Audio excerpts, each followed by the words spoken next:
లగచర్ల ప్రధాన నిందితుడు సురేష్ ఆచూకీ ఎక్కడన్నది తెలంగాణలో హాట్ టాపిక్ అయింది. అధికారులపై దాడి చేసిన ఆయన్ని పట్టుకోవటం పోలీసులకు ఛాలెంజ్ గా నిలిచింది. మహారాష్ట్రలోని పూణేలో ఉన్నాడా లేక హైదరాబాద్ లో తలదాచుకున్నాడా అన్నది మిస్టరీగా మారింది.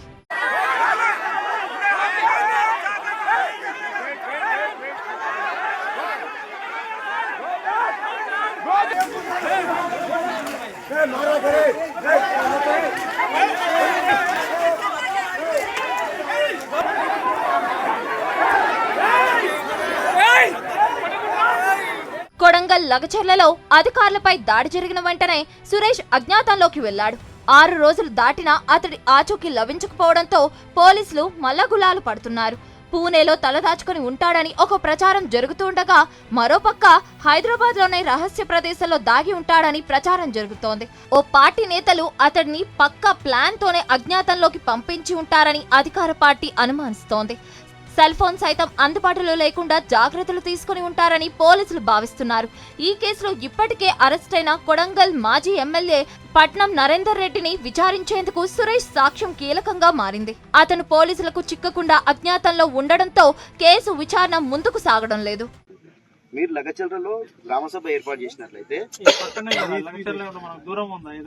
అదే రైతులు రాలేని పరిస్థితుల్లో ఉన్నారు కాబట్టి మేము దీన్ని వ్యతిరేకిస్తా ఉన్నాం. ఈ సభకు మేము రావట్లేదు. It's clear.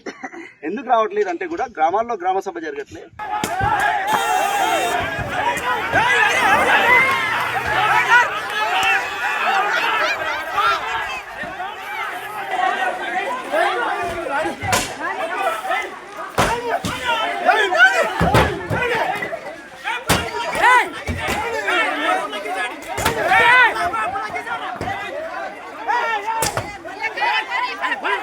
సభా వేదిక వద్ద నుంచి అధికారులను ఊరిలోకి తీసుకెళ్లడంతో సురేష్ కీలకంగా వ్యవహరించాడు.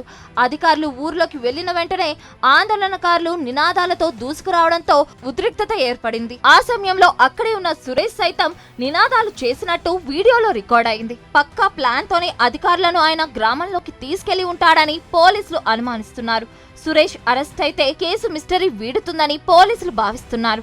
దాడి ఘటనలో ఇప్పటికే 21 మందిని పోలీసులు అదుపులోకి తీసుకున్నారు.